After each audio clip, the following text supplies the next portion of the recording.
Asherlo. It's a big grand. Oh, look, I was about to make that joke where, oh Jesus, we left the mic on, or oh Jesus, it's only been 2 seconds for us, and all this kind of stuff. But hey, lads, we're back. Sure to be grand has come back from beyond the grave.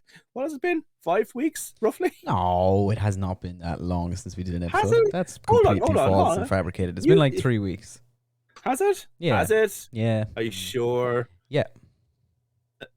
Yep. No, maybe 4. Maybe 4. Maybe 4.5. Maybe 4.5.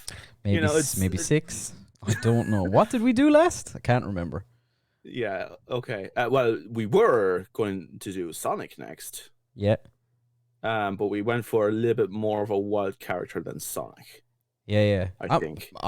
Hey, my prediction came true though.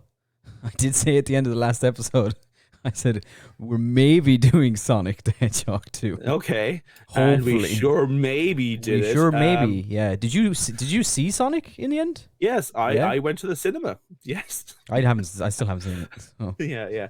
No, I enjoyed quite a bit. But as people might be aware, first of all, welcome back to Sure to Be Grand, a podcast about 2 Irish Egypts, giving you their 2 Irish Egypt opinions on movies and sometimes other stuff, and just basic giving out sometimes, I think.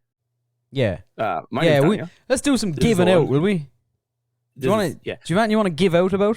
This is a new section we're going to bring in at the top of the show called Giving Out. Giving Out. Okay. About stuff. You know what? I'm usually quite negative. I can't think of a life made something about it. I've been saving it up, right? I have a very recent one, right? And here's the thing: I have a message to all takeaway places that make kebabs. Oh no! Why are the kebabs so fucking big? Why are they that long? I don't need it. I order a kebab and a chips, and they're like, it's $5.99. Get the kebab meal deal. You're like, crack. That's a great offer for a kebab. Yeah. And then the kebab arrives, and it won't even fit in the kitchen table. It's about 12 foot long of kebab with not a great amount of stuff in it. Make a normal sized kebab with nice things in it. Yeah, like half a baby sized kebab. Just that, but it should be fat, not long. Yeah. Do you think they do it because the bread is cheaper? I don't do you think? Oh man. Yeah. Yeah, it should be fat. Yeah. It should be fat. It might. Yeah. No, there's my little gripe. The message. Anybody listens to us who owns a kebab place or makes kebabs for a living, delivers them. Also, send us kebabs, please. We are open to sponsorship. Oh my god! If we got a sponsorship for a kebab if you want, I'd be the happiest man on earth. Yeah, if anybody wants to sponsor us, we'll plug you in every episode in exchange for like I'd be more excited if it's like a proper company asking us, like a single, just a free kebab every week or something. Just I don't know, some awesome. Kebab place in like the arsewhere nowhere of Scotland. Just like yeah, but also not somewhere that makes really long kebabs, right? Long kebabs, down with long kebab, in with fat kebab. That's what I'm saying. Yeah. Also, my my delivery person this evening who delivered my kebab meal that was 12 foot long was like a 65-year-old woman. Oh, that's depressing. She had some form of, I guess, her child, possibly her grandchild, in the car with her. Are you sure it wasn't just another big kebab? It could have been. It could have been two. It could have been a couple of kebabs sitting on the front seat. They were that long. But she I heard the knock on the door and I went down and I opened it and there was this like small woman in her 60s. She was Irish, yeah. She was just standing there at the door and I thought I completely my brain didn't go to, oh, it's my takeaway. Like I thought it was a neighbor knock on the door. I'm not actually voting for TDs at the moment. Yeah, I didn't know what was going on. I looked at her and she just was like, "Hi, how are you?" and held up a bag to me. And it took me it took my brain a couple of seconds before I went, "Oh fuck, that's my kebab." Oh, and I was like, I took it off her really gently as well. I was like, "What is going on here?" And she was wouldn't want to hurt her with her giant fucking kebab. And she was like, "Have a nice evening," and she got back in the car and I just stood there at the door for a minute. It was very. Wouldn't it be amazing? You just brought it in, you opened it, was just cookies. which is a She's big. just randomly bringing cookies, Oh yeah, like grandmotherly type. it was just a. Also, I'm sorry for anyone who's 65. I don't automatically think you're all grandparents, even though my mother is a much younger grandparent than 65. But She might not have all. She might not have been in her 60s either. She just, you know, she could have she been younger. She could have been older. I don't know. she was mid-30s and She causing was a. She was a vaguely aged woman who delivered my kebab. She was a woman of a numerical age rather than an era age. She wasn't a Victorian woman. No. You know? No, she wasn't. No, she didn't have that vibe about her. Well, she was. I don't want to take, like, you know, I don't want to disparage anyone, but I don't imagine many, like, Victorian vibed people deliver kebabs. This is the moment where everything in my life ties in, and all my brain is doing is showing me the countless tweets. The trendy thing on Twitter for a while recently has been the whole, like, oh, if you went back in time and showed a kebab to a Victorian child, their head would explode. You know, stuff like that. It's been a lot of nonsense. They would. I don't know how Victorian people. Did they have kebabs? I mean, kebabs are from Turkey, and I mean, there were a few, like, Turkish princes and stuff throughout Europe, wasn't there? Like, they have Greek ones. Like, Prince Philip was a Greek. A gyro. You know, it's called the Greek version, the Greek kebab thing that's smaller and nicer. Could you imagine Prince Philip when he was less dead? Prince Philip, I think, even 5 years ago, probably he definitely hated kebabs. He never had a kebab in his life. He was 100% against kebabs just in general because he was a racist. Yeah. Even though he's from Greece. Yeah.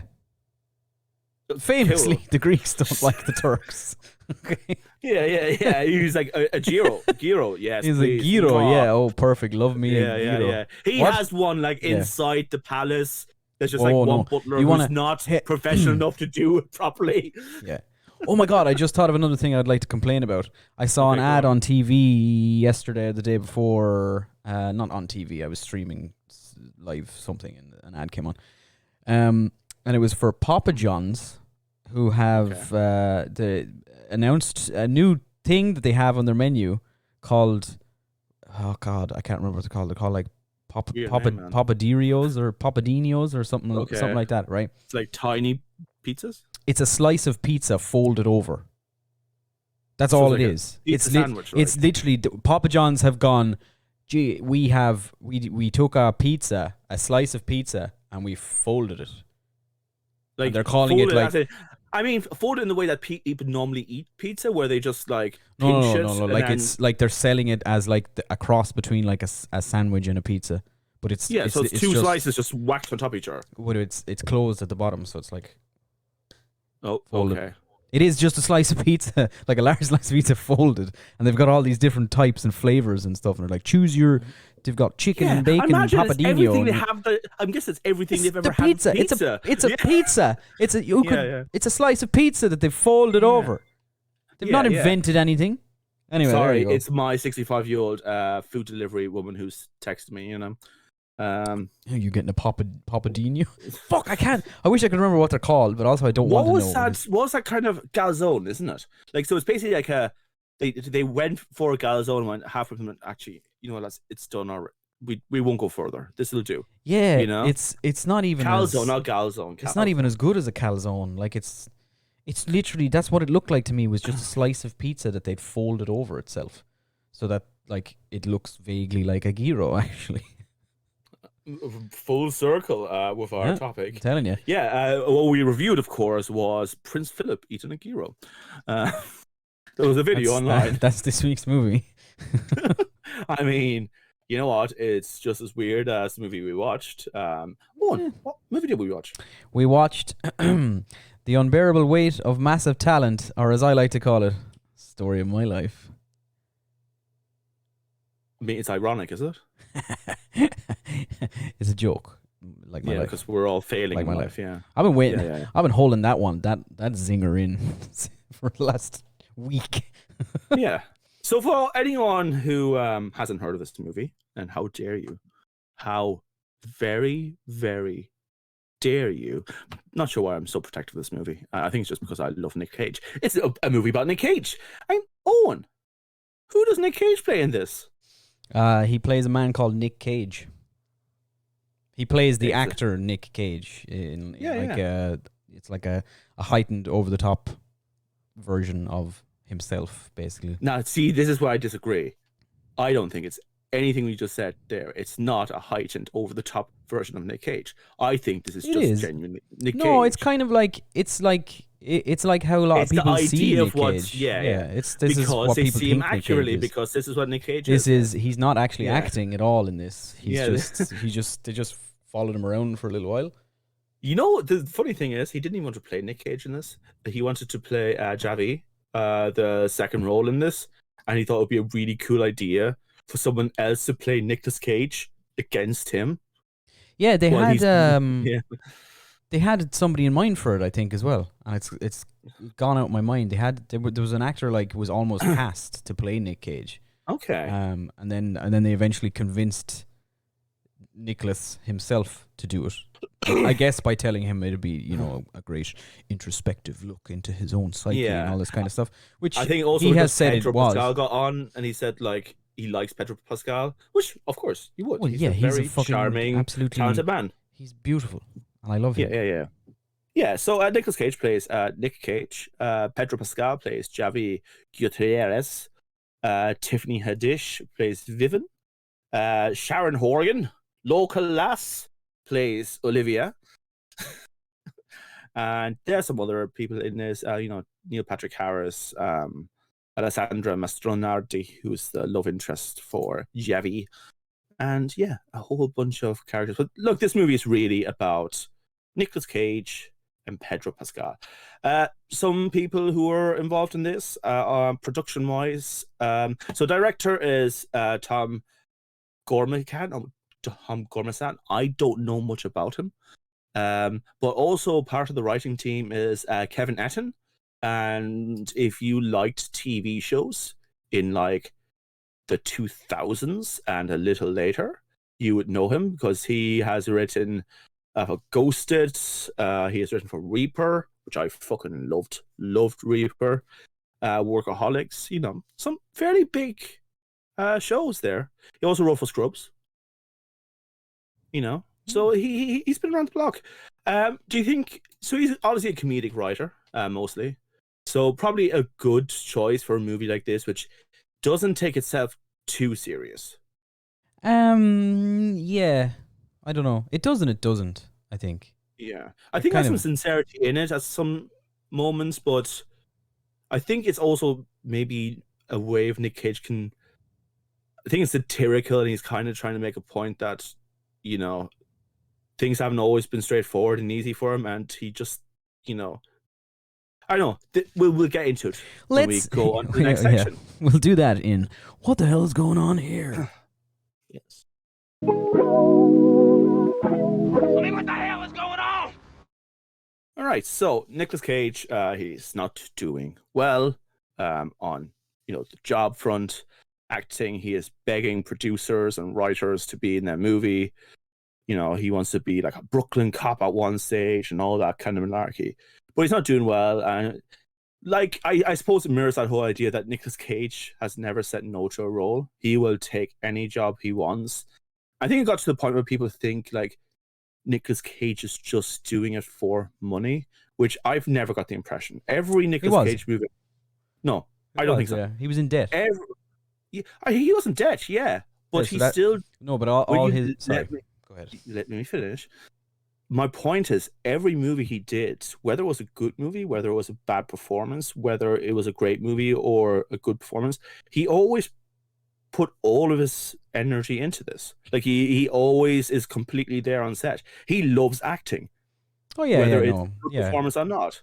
Obviously he has to dig himself out of a hole because of his taxes and buying a castle. Those things. To be fair, like you could see yourself doing it, couldn't you? You get a couple of million. Yeah. Come on. Yeah, I could see myself doing it. Yeah, It's not like it's not a goal of mine or anything. I don't No. harbor a passion for owning a castle someday. Yeah, If I had the but money and there was a castle available, yeah. Like, yeah, you know.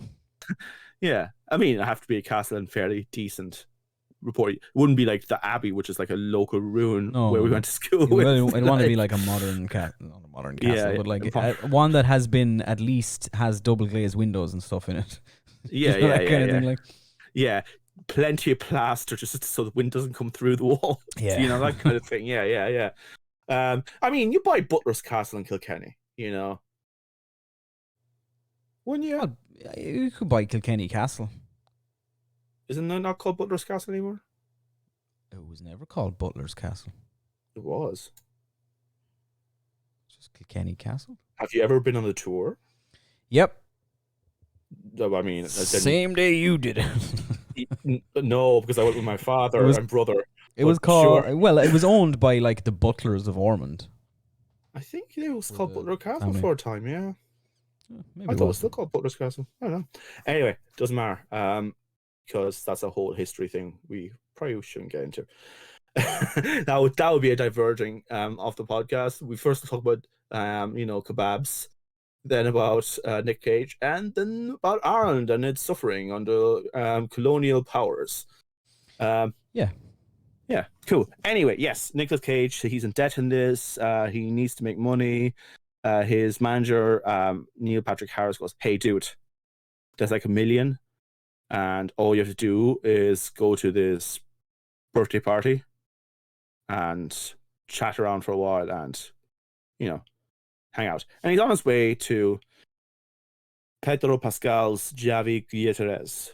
And he's in Naples, I think, isn't it? No, they're in Mallorca. Are they in Mallorca? Okay, right. No, because, the guy who works is working from Naples that they impersonate later on. Yeah. Yeah, that's it. Yeah, so he goes over there. Javi is just a huge Nick Cage fan. Throughout this, Nick Cage has visions of a younger version of himself, telling him how he's a rock star. He gets snogged by himself. That it's all about the acting and nothing else. I suppose maybe like it's an avatar of Nick Cage when he was younger. He's called Nicky Cage. Yeah. And he looks disturbing. He does not look good. Way. No. We need to take a few, several hundred steps back from this de-aging technology because we haven't quite got it right yet. Okay. Yeah. Just pause. Yeah. Stop doing it for a while. Come back. Just a little bit. We come back in a few years. Unless you have Marvel money, maybe don't even attempt it. Then, it doesn't always look great. I thought the Samuel Jackson stuff was mostly good. But it's hit and miss, though, isn't it? Star Wars have Star Wars money. Yeah. And it didn't really work in those ones. It really didn't, did it? No. And it's really, I mean, and like some of the newer shows, The Mandalorian and Boba Fett, it's a bit better again, like than it was in the first season. They had Luke show up. Spoiler alert for season 2. I haven't seen the new one. Yeah, Luke shows up again, and he's training, and it's a lot better because they got a guy who does deepfakes on YouTube to work on staff because he improved the one they did last season. And they also, but they also like artificially recreated Mark Hamill's voice. Yeah, which is not Mark Hamill, no, and it's not amazing yet. Like, there's not a lot of emotion that they're doing. It sounds like a real person, but it sounds like a person who's definitely been smoking weed all day, who's just like somebody who's been lobotomized, I think is what it sounds like. Yeah. But that I think that's the major issue with it, though, is that it's just like there's no spark yet. It's just dead. There's no life in it whatsoever. It's like, I mean, sometimes it does just look generally bad, like it's not well done, but even when it is very well done, it just doesn't. It's just it's uncomfortable for me to look at. Yeah. I will say one thing at least. Like Return of the Jedi. Like Return of the Jedi, Luke was all like, "Oh, I'm a proper Jedi now. I wear black clothing. I go up to my father and goes, 'Father, there's still good in you.'" Like he is a little bit like emotionless throughout that movie, except at the end where he like tries to kill his father at one stage with anger, and then goes, "Oh no, I won't actually, because anger bad." Anger So leads to the dark. yeah, and also they did a few good things, but they didn't always focus on his face. Like they did have like just like back shots as well for a lot of it, which is a smart move, I think. Like do well with the few scenes that are on the face, but like don't focus on it too much, because like even when he's talking, sometimes you saw like the lip and the teeth kind of mashing up a little bit. Where like, oh, that's terrifying. Yeah, just don't do it. In my opinion, cast somebody. Let an actor do it. Well, yeah, I would have been cool with someone being cast. And I think Mark Hamill was very open about saying, yeah, no problem at all. He'd be happy to kind of hand it on, Yeah, I mean, like, you'd want to be a right fucking arsehole. Yeah. Imagine how much of a dickhead Mark Hamill would be. Like, no.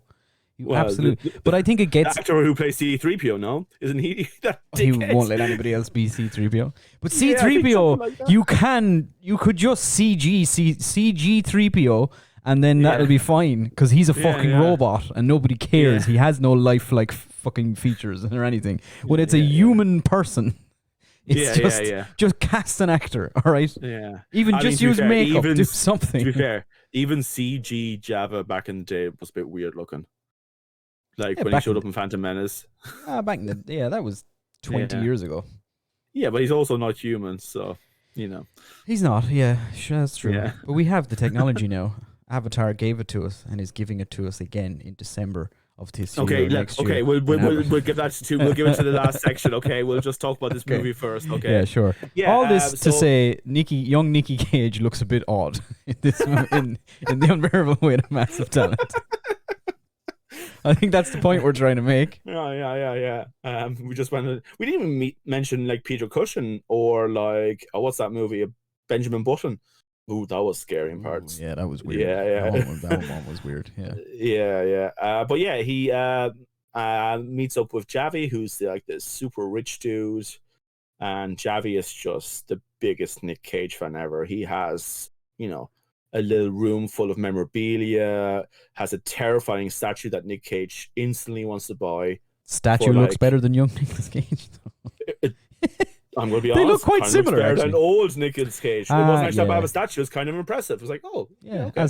As waxwork statues go, it's not that bad. I mean, some about really great. Yeah. Yeah.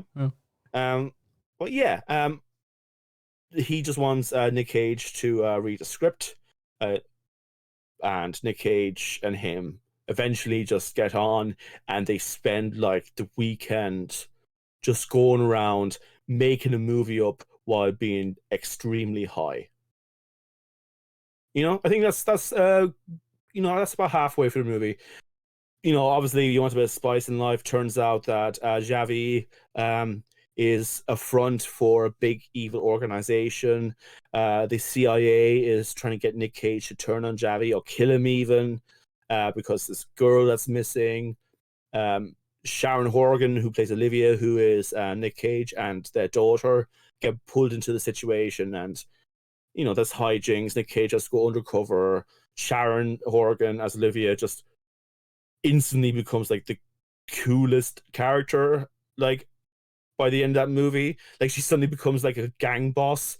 Like she's just she's a makeup artist, but like when it's clear that Nick Cage is completely ridiculous looking to everyone else involved, she acts in such a way to say that she is the evil boss that no one has seen in years and years and years. And yeah, it's a bromance between Javi and Nick, and the movie ends basically with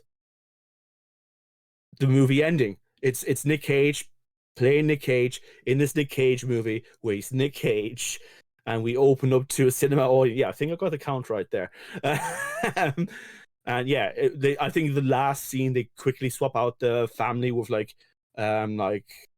this like Spanish American family just to show that like, oh, someone massively has swapped over. But yeah, and Nick Cage learns to love his family and stay indoors and realize like acting is his passion. He should love it, but he doesn't only have to do that to be worth anything. Yeah. Yeah, that old chestnut. Yeah. I mean, it's a bit of a meh ending, but I didn't like the ending.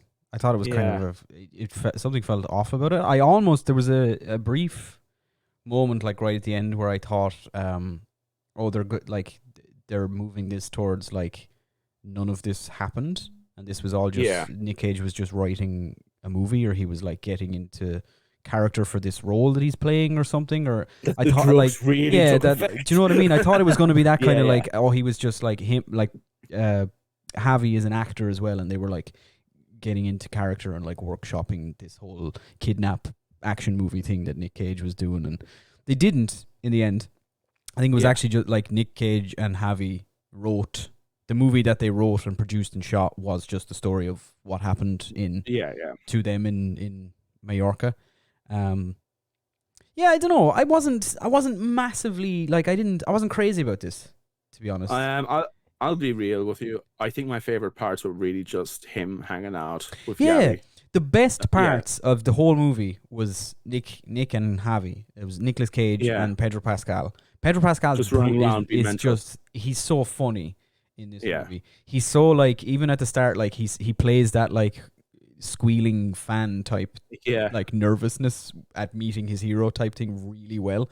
Him and Nicolas Cage are great together. Do you think he just loves Nicolas Cage? I think he might. I honestly think. I honestly don't think there was much acting for him in this. I mean, Nicolas Cage was one of like the biggest action stars for a while. Like, you know, like we love to. He's a meme these days, but like he has really great, entertaining movies. But this comes back to it as well, is because I like we've said it already, but it deserves saying again. He will never, and has never ever in his entire career phoned in a performance.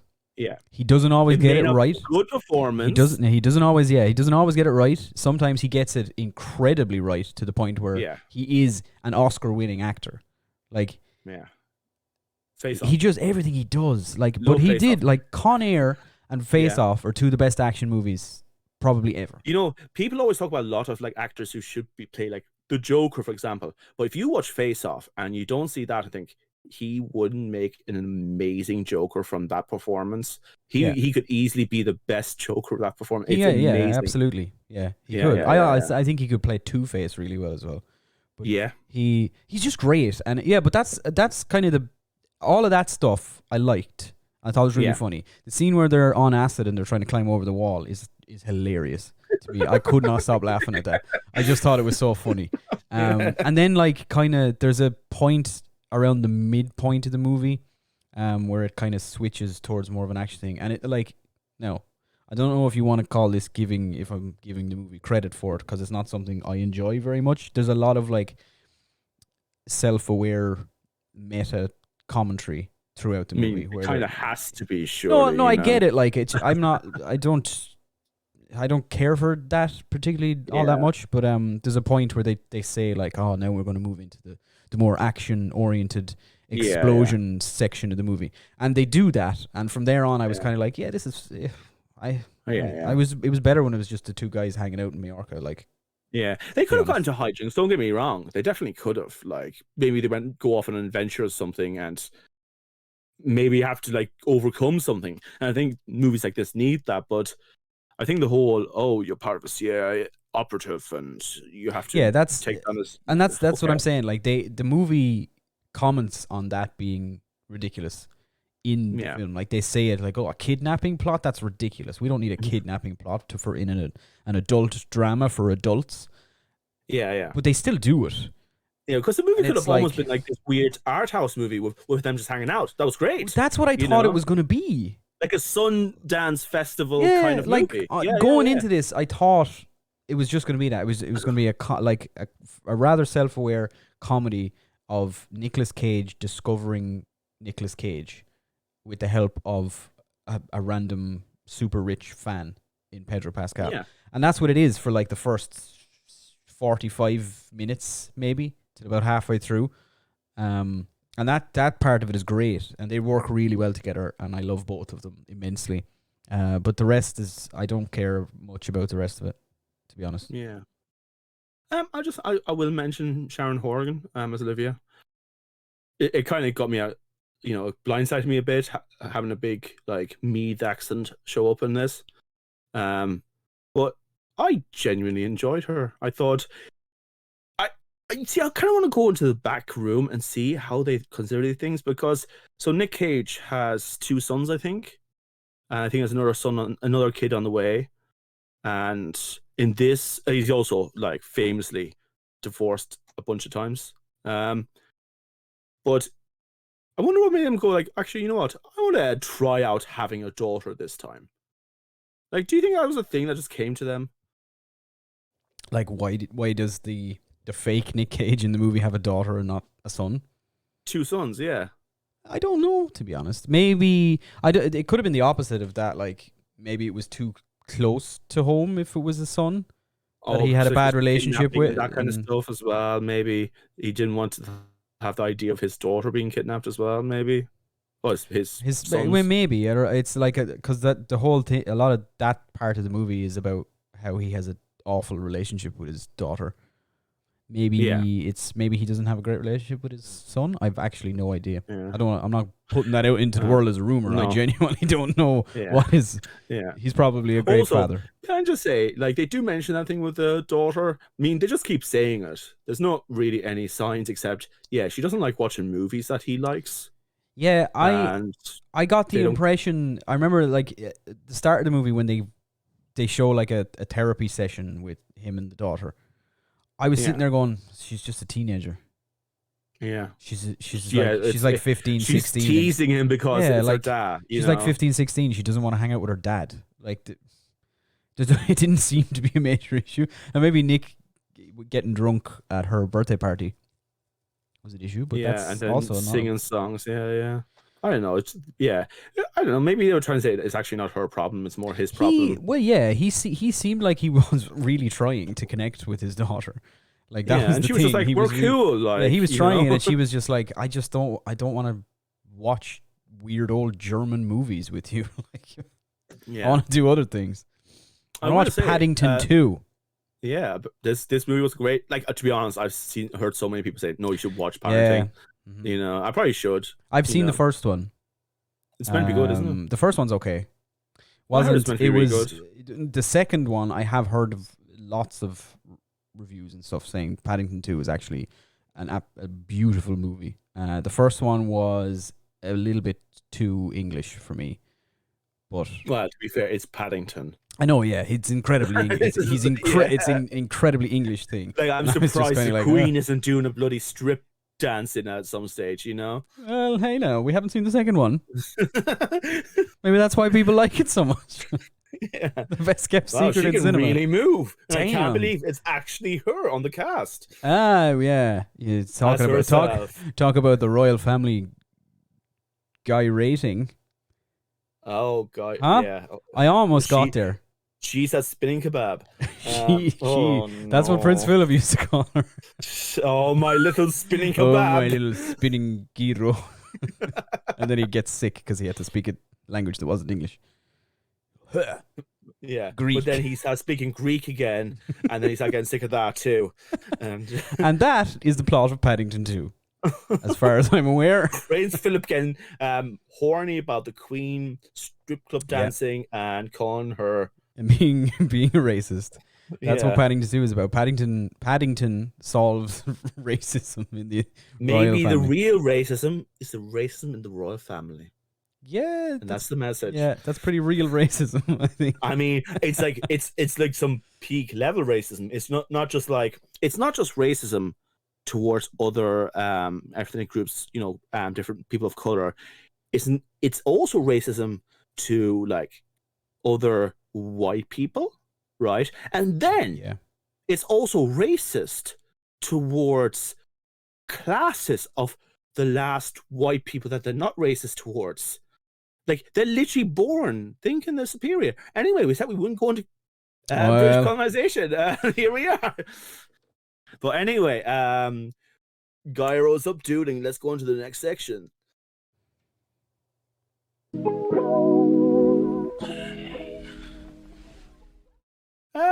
It was Nick Cage getting really fucking high in the car, to be honest with me. I was impressed they went that way. I think he parties with Johnny Depp, doesn't he? I know they do a little bit of fun. They used to. Yeah. Johnny Depp is sober now, as far as I'm aware. So the trial of the century has led me to believe. What about the mega pint? What about it? That was years ago. They come in mega pints. A mega point.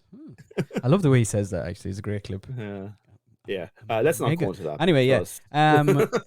sorry. So you're talking about when him and Javi drop acid and go. Yeah, drive I'm gonna be downtown. real with you. I don't trust anyone enough to drop acid with them and then go for a drive for them. Oh, no one. Fuck no. I'm not getting behind the wheel of any vehicle unless it's an ambulance.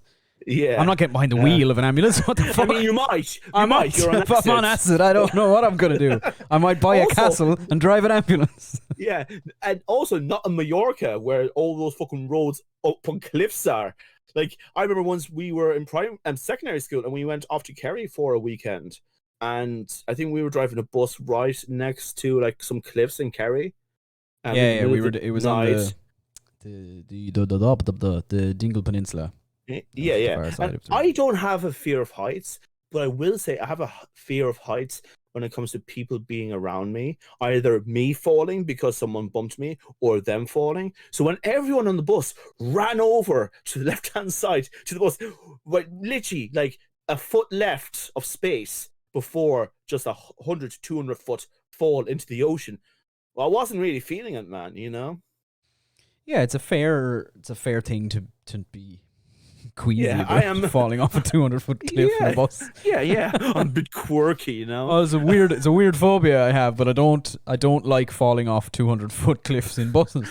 Just not into that. Can't Never do been it. into it. I don't know why. Yeah, I don't know how people do it all the time. It's weird. Anyway, what was your moment? While we're still on the acid thing, I really appreciated that they didn't do like a POV shot where everything is all like wavy and trippy and acidy, because I hate that. Like it's I get it. Like, I also will say acid. They did it well. It was nice. Yeah. I also want to say the one thing about the acid thing. I like that Nick Cage was almost revealed as being a spy, and it just got resolved by both of them just blanking out. They just went, hello. And it also led to the climbing over the wall scene, which is outstanding, hilarious, yeah. Really good stuff. Yeah. Mine is actually something that they didn't do that I thought was coming. I did not realize for like the first scene that he's in, Neil Patrick Harris, I didn't realize he was actually playing a character. He's like, I thought it was just Neil, because Neil Patrick Harris famously did what Nicolas Cage is doing in this. He played a heightened, like crazed version of himself in the Harlan Kumar. All of them, I think he appears in. But it's really funny. And I thought I was like, oh my god, is this set in the Harlan Kumar universe? And I thought it was just Neil Patrick Harris, and Nicolas Cage had just called him for advice or something. Yeah. And he was going to be playing the same like super sexual Neil Patrick Harris from Harlan Kumar. And then I was like, oh no, he's just playing Nick Cage's agent or something. Oh, okay. Yeah. I really thought that's what it was. They're sitting in a sauna in towels, and I was like, he's gonna make some sort of like he's gonna do coke, or he's gonna make like something's about to happen. And it just didn't. He's just acting. I was like, oh, okay, fair enough. I don't know why that's where my brain went. So I guess it's more that they didn't do that. I think it was a missed opportunity. He should have been. Yeah. I want to mention something that would have been a really interesting movie idea for this. Nick Cage dying at the end.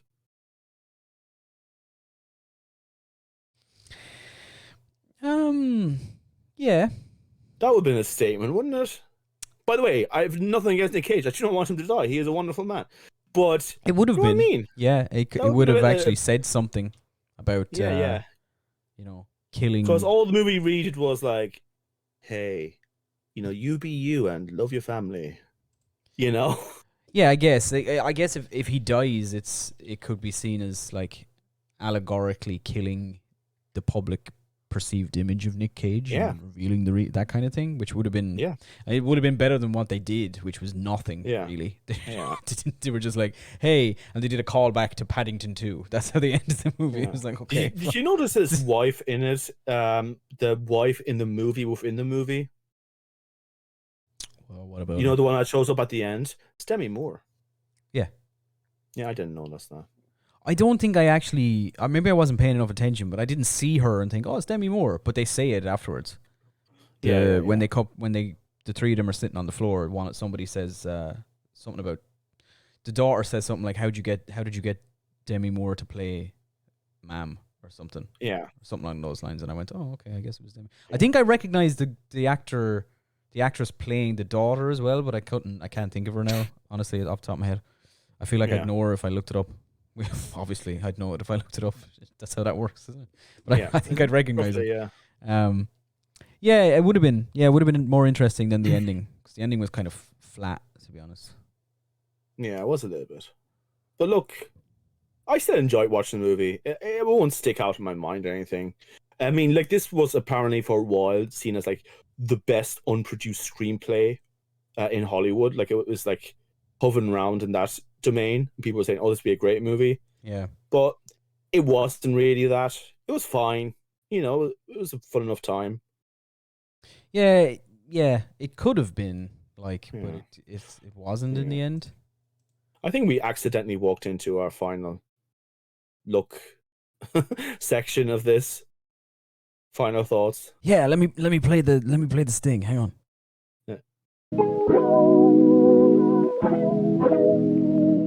Yes, Mr. Frodo. It's over now. Yeah, so anyway, I've been playing Elden Ring. Yeah. Pretty sick. Yeah. Pretty sick, Yeah, dude. yeah, I think it's a decent enough movie. I think it's a bit of a missed opportunity to actually say something, but I don't regret watching it. No, it's nice. It is nice that Nicolas Cage is getting his flowers somewhat.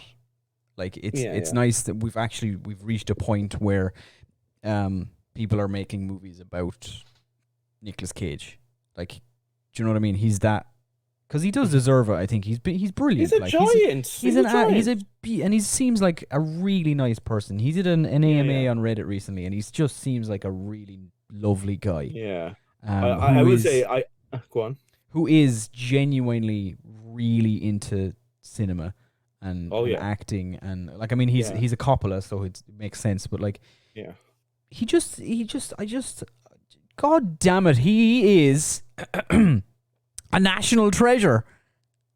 Hey. Well, one thing I think I liked about the movie is he does take the piss out of himself as well, and it seems genuine. And I think the most sincere one is actually near the end, when he's with his family at home and they're all sitting down in the sandwich movie, and he talks about his like belt buckle being massive, and like, that's because Nick Cage loves giant belt buckles in real life. You know, so I was just like, I like that. That's that little scene about and he brought me out a what was it? He said he brought me out a tarantula or something. I said, it's a bit bit gaudy. Yeah. Said, well, isn't a bit dangerous looking and scary looking. Yeah. It's like, do you have like a scorpion? Funny. And I was just like, it's not like the same. Yeah, that was good. That was funny. Yeah. Yeah, he's good in it. Pedro Pascal is great. Fun fact: the actress who plays Nick Cage's daughter, Lily Mo Sheen, she's in real life the daughter of Kate Beckinsale and Michael Sheen. Oh, cool. So there you go with that one. Little fun fact. Anyway, it's not a bad movie. It's not.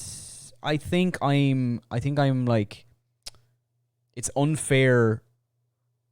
Like, my opinion of the movie is kind of unfair because I'm basing it on, like, I'm blaming the movie for not being what I thought it would be, rather than looking at it as what it is. To be quite honest, a lot of it is me going, but like, I thought it was going to be this other thing, and it's not. That wasn't the intent. Do you know what I mean? It isn't that, and it's not. That's not the movie's fault. It's great. It's a good watch. It is pretty funny. Like, the first hour I genuinely laughed out loud, which honestly doesn't happen a lot with comedies and stuff. There's a lot of but like, this was, I actually at one point went, like, properly laughed out loud in the cinema. It's funny. It's well, like, the acting is good in it. Pedro Pascal is, I can't say enough nice things about him. The wall thing, that's an old cinema gag. Like, that's nothing new, but just how they did it, and how they performed it was just hilarious. Yeah, That's it's what's not. good about it. Yeah, I think the biggest a lot of this though is that like the movie does have like one joke Yeah. that it does a lot, but it does it well. Like it's the same. A lot of it's the same joke in different ways. But it's funny. Yeah, I cannot say enough nice things about Nicolas Cage or Pedro Pascal. I think Actually, they're both. I can improve what your opinion on Nick Cage. One of his sons is called Kal-El. I believe I knew that. Yes, because he was supposed to play Superman at one point. He was, yeah. He was going to be Tim Burton's Superman. Yeah. There's even some shots of him in costume and everything. Yeah, they did screen tests and he had the costume fitted. And there's a documentary Looks about terrifying, it. yeah. Yeah. What's the documentary called? Is it called The Death of Tim Burton's Superman or something like that? It's called. I think something like that. Yeah. Yeah, it's good. It. Yeah, Nicolas Cage. Yeah. Nicolas Cage, man. He's fantastic. Yeah, and I love how Pedro's getting more and more stuff to do in cinema. Yeah, but God bless him. I'm very excited to see how he's going to play Joel in The Last of Us. Yeah. Also going to just say he was TV show. Best thing in Wonder Woman 84 as well. Like he's maybe the only good thing about Wonder Woman 84. I mean, yeah. I think we said that at the time when we did a review of Wonder Woman 84, which you can find on YouTube. We did a review. It's on YouTube. You should definitely watch it because it's so unforgettable. Yeah. Yeah, Pedro's great. Nicolas Cage is great. Sharon Horgan's great. Nice to see her doing big things. Your man, is it Paco? Is that his name? That plays the cousin, the bad guy with the bleached hair. He's good. Yeah, he is. Yeah. He's in there for like 2 minutes, really. Yeah, but he does what he needs to do. He does it well. He's good. Yeah. Okay, Owen. What movie are we reviewing next week or 2 weeks? Haven't got a fucking clue, to be honest with you. So, okay. We're doing Sonic 2, are we? No, I'll tell you now in a second. No, we're not doing. We're not doing Sonic 2? No, that boat has sailed. Okay. What? No, I'll tell you what we're doing. The planned next movie after Sonic 2, which we totally did. Yeah. Was Contact. Yes. We could do Contact. Hey, folks. What should we do? Should we do Contact? Let us know what movie you'd like us to do. Is there anything else you have to share with the class? No, not particularly. I think I've got all the kebab stuff off my chest now, and I feel a lot better. Yeah. Okay. Well, we'll come back in 2 weeks to see how Kazi's, Owen's even kebab lifestyle is going. Yeah. Hopefully, I'm still here. Oh, isn't that a hope for most of us? Too many kebabs, man. I don't know. Yeah. The royal family might hunt me down. Okay, that's how Aaron was invaded in the first place? Yeah. Too many lads were having kebabs, no Irish. Like the Catholic Church, massive fans of Iros. Fucking love a kebab. They just love it. Cromwell fucking hated him. Yeah. Really didn't like unleavened bread wrapped around. That's their thing. Jesus loved a kebab. You know. I mean, to be fair, how many times have you seen a drunk lad basically like mauling a kebab? I tell you, hands and separating into his mouth and just going. That's real Renaissance painting stuff. Yeah. Do you know what? Actually, I'm thinking about it. The kebab I got delivered this evening was so big you could have crucified Jesus on it. Nah, that wasn't worth saying. No, you're right. Okay. All right. Anyway, let's call it a day. Okay, folks, we'll see you in roughly about 2 weeks. Look after yourselves. Look after everyone around you, and we love you. Bye.